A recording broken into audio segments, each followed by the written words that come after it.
Least addition reaction करने के बाद हमको अब थोड़ा सा पढ़ लेना है सिन एडिशन कैसे होता है, ठीक है।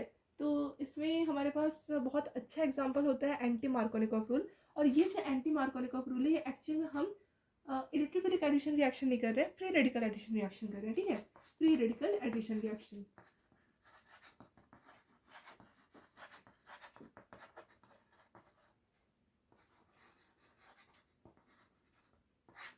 देखिए इसमें क्या होगा कि एंटी मार्कोनिकॉफ रूल हमको मदद करेगा, और ये anti Markovnikov rule actually Markovnikov rule का उल्टा है, ठीक है। मतलब जहाँ पर मार्कोनिकॉफ रूल में हमारे पास मेजर प्रोडक्ट कार्बोकैटायन को रीअरेंजमेंट करके आ रहा था, ठीक है, पर यहाँ पर हम कार्बोकैटायन नहीं बनाते बल्कि रेडिकल का जो स्टेबिलिटी है उसमें ध्यान दिया जाता है।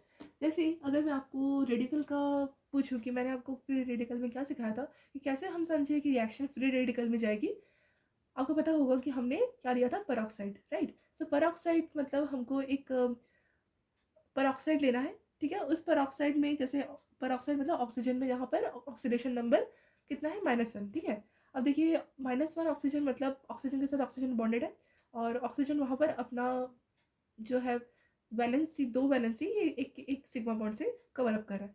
तो यहाँ पर हमने क्या देखा कि जो ऑक्सीजन है वो ऑक्सीजन फ्री रेडिकल में फर्स्ट में ब्रेक होगा, ठीक है।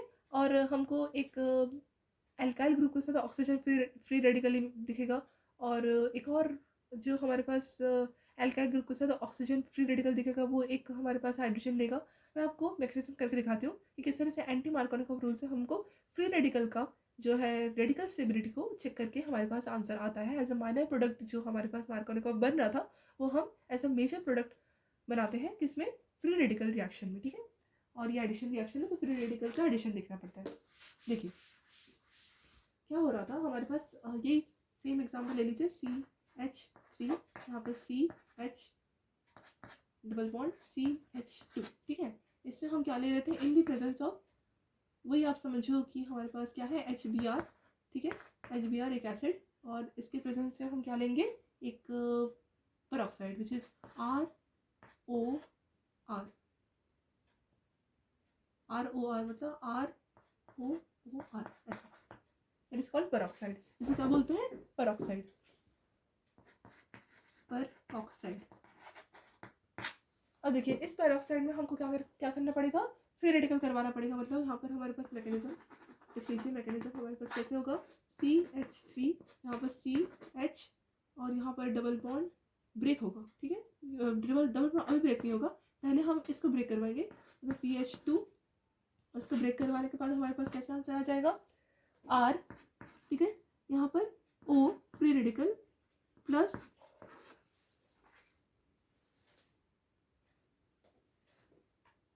O, यहाँ पर एक और फ्री रेडिकल, ठीक है। अब देखिए यहाँ पर हमने क्या देखा कि हमारे पास फ्री रेडिकल्स आ गए।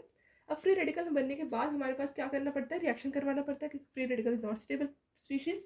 नाउ फ्री रेडिकल के सामने अगर जाएगा तो क्या करेगा, फ्री रेडिकली क्लीवेज कर देगा, मतलब CH3CH, यहाँ पर एक फ्री रेडिकल, यहाँ पर CH2, ठीक है। एक फ्री रेडिकल ने यहाँ पर पहले तो एक 2 फ्री रेडिकल बनाए, साथ साथ हमारे पास ये वाला जो स्पीशीज है ये फ्री रेडिकल पहले एसिड को ब्रेक करेगा, ठीक है, क्योंकि हमारे पास रिएजेंट कौन है, उसको पहले ब्रेक करना काम है। तो ये वाला अगर मैं बोलूँ कि HBr में ब्रेक करिए, यहाँ पर H क्या निकलेगा, H डॉट निकलेगा, which is further can reacted through the ये एल्कोक्सी फ्री रेडिकल, ठीक है। तो यहाँ पर हमारे पास ROH एक एल्काइल ग्रुप से एल्कोहल ग्रुप बना, और यहाँ पर हमारे पास जो है Br, ये भी फ्री रेडिकल मूव किया है ना, एक एक इलेक्ट्रॉन अपने मूव किया, और Br एक हमारे पास किस में ऐड हुआ, Br एक हमारे पास यहाँ ऐड हुआ, कहाँ पर, जहाँ पर हमारे पास फ्री रेडिकल ज़्यादा से ज़्यादा कार्बन पे हो वहाँ पर हम Br को ऐड नहीं करवाएंगे, क्योंकि यहाँ पर ज़्यादा स्टेबल है फ्री रेडिकल। अब यहाँ पर हम फ्री रेडिकल को जहाँ पर कम कार्बन है वहाँ पर ऐड करवा देंगे, और हमारे पास जो स्ट्रक्चर दिखेगा वो कुछ ऐसे दिखेगा, Br, ठीक है। और यही हमारे पास फाइनल ऑर्डर आ जाता है, और यहाँ पर हमारे पास ये वाला स्ट्रक्चर बनता है। ये स्ट्रक्चर कहाँ का है, ये स्ट्रक्चर हमारे पास एंटी मार्कोनिकॉफ रूल का प्रोडक्ट है, ठीक है। यहाँ पर हमारे पास Br का काम हो गया, यहाँ पर ROH निकल गया, HBr खत्म। यहाँ पर एक हमारे पास RO, यहाँ पर एक फ्री रेडिकल जो हमने क्लिप किया था वो ऐसे ही पड़ा रहेगा, ये पूरा कंज्यूम नहीं होता। तो हमारे पास ये प्रोडक्ट बन जाता है। ये प्रोडक्ट हमारे पास क्या है, एंटी मार्कोनिकॉफ रूल का प्रोडक्ट है। ठीक है, आप अगेन इसको टर्मिनेट करवा सकते हो। ठीक है, वैसे प्रोपगेशन करता रहता है और टर्मिनेट आप करवा सकते हो। ठीक है, आप इसका टर्मिनेट कैसे करवाओगे, अगेन ये वाला जो रेडिकल है, ये रेडिकल स्पीशीज को अगेन किसी के सामने लेके जाओगे तो ये अगेन बॉन्डिंग कर लेगा। पर हमारे पास जो बी आर ऐसे प्रोडक्ट बनता है, जब अब बी आर लास्ट में आता है, ये मेजर प्रोडक्ट अगर हमारे पास है, ठीक है, और वैसे भी ये जो रिएक्शन है ना, ये सेम रिएक्शन में, मतलब हम देखेंगे कि किस तरह से स्टीरियो केमिस्ट्री के मदद से हम रिएक्शन को, मतलब रिएक्शन की हिस्ट्री जान सकते हैं हम स्टीरियो केमिस्ट्री से। ठीक है, मतलब हमको अगर बी आर ऐसे पोजीशन में देखने को मिले जहाँ से हमको मतलब मार्कोनिकॉफ रूल में जो माइनर बन रहा था वैसे भी हम समझ सकते थे, पर माइनर तो तब बनता ना जब यहाँ पर बी आर अपोजिट साइड से ऐड होता। ठीक है, तब हम माइनर मेजर करते हैं as a Markovnikov rule addition. पर यहाँ पर बी आर अगर सेम एडिशन की तरह यहाँ पर है, मतलब अगर एक और हाइड्रोजन अगर सेम साइड ब्रोमीन के सामने सामने लग जाएगा तो क्या होगा, सेम एडिशन का एक रूल देखने को मिलेगा। मतलब इन फ्यूचर हम समझ सकते हैं कि ये एक एंटी मार्कोनिकॉफ रूल का डेरिवेटिव है। ठीक है, आई होप आपको यहाँ तक कुछ क्लियर हुआ। और ये एच बी आर में ही देखा जाता है, ये एक्सेप्शंस है कुछ केसेस में कि जो हमारे पास मतलब एंटी मार्कोनिकॉफ रूल होता है। ये हमारे पास क्या है, एंटी मार्कोनिकॉफ रूल। नाम एंटी है पर हमारे पास जो ओरिएंटेशन आती है वो मतलब एंटी मार्कोनिकॉफ हमारे पास ये रूल है, पर जो हमारे पास ओरिएंटेशन आती है वो सेम आती है। ठीक है, anti Markovnikov rule, Marco anti Markovnikov rule, इसको पेरोक्साइड इफेक्ट और खराश इफेक्ट के नाम से भी जाना जाता है। एक्सेप्शन होते हैं इसमें HCl और बाकी एसिड्स। ठीक है, HCl और HI ये सब हम नहीं देखते क्योंकि यहाँ पर हम थर्मोडायनेमिक्स नहीं जा सकते हैं। HCl HI ज़्यादातर हम कहाँ देखते हैं, मार्कोनिकॉफ रूल में। ठीक है, हम अभी मैंने आपको बताया ना HCl कहाँ कैसे डायल्यूट में क्लोराइड आयन की तरफ बाहर चला गया, H+ ने अपना रिएक्शन में पार्टिसिपेट किया, प्रोसीड किया, हमारे पास जो है एंटी एडिशन का स्टीरियो केमिस्ट्री पेश किया। तो यहाँ तक अब क्लियर हो गया होगा कि किस तरह से हमारे पास एंटी एडिशन रिएक्शन होता है मार्कोनिकॉफ रूल में, किस तरह से सेन एडिशन रिएक्शन होता है in the anti Markovnikov rule में। आई होप यहाँ तक आपको थोड़ा सा भी मदद मिला हो तो मुझे अच्छा लगेगा। और अगर मेरे मतलब एक्सप्लेनेशन में कोई अगर प्रॉब्लम है तो प्लीज़ आप मुझे बताइए, क्योंकि I can't understand while I am teaching कैसे मुझे पढ़ाना चाहिए इन फ्यूचर, और क्या क्या मुझे इम्प्रूवमेंट करना चाहिए। हाँ, हो सकता है कि पढ़ाते पढ़ाते कोई चीज़ छूट जाए। अब आई नो दैट बहुत सारी चीज़ें छूट जाती है पढ़ाते पढ़ाते।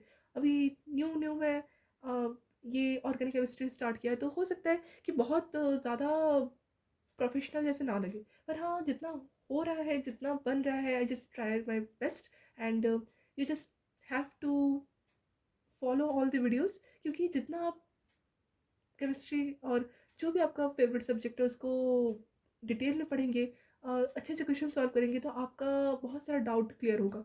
तो मैं आपको यही सजेस्ट करूँगी कि आप हर वीडियो को अच्छे से फॉलो कीजिए, और जो भी वीडियो है उसमें अगर कोई डाउट आ रहा हो तो उसको क्लियर करने की कोशिश कीजिए by yourself first. If you're having any doubt in future then you can ask me in comments, right? Then I will definitely clear it by myself.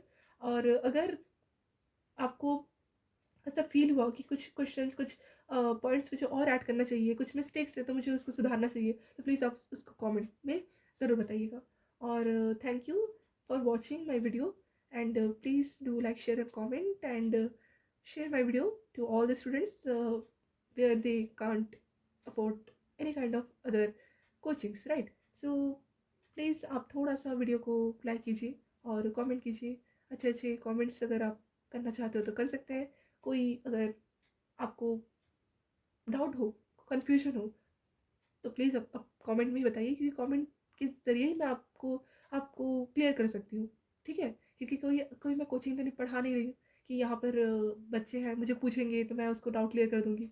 देखिए, ऑनलाइन पढ़ने में बस आपको अपना मेहनत दिखाना पड़ेगा थोड़ा सा, क्योंकि अगर आप मुझे कमेंट करके नहीं बताएंगी तो मुझे समझ कैसे आएगा कि आपको क्या डाउट है। ठीक है, आप अभी जहाँ बैठे हैं वहाँ पर मुझे समझ नहीं आएगा कि आपको कहाँ डाउट आ रहा है।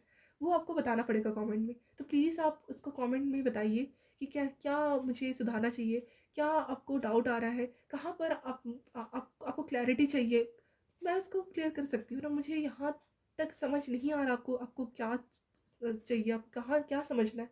सो प्लीज़ आप अच्छे से वीडियो को देखिए, जहाँ पर डाउट हो वो कमेंट करके ज़रूर बताइए। I will definitely clear it. Okay, so तब तक के लिए पढ़ते रहिए, खुश रहिए और थैंक यू।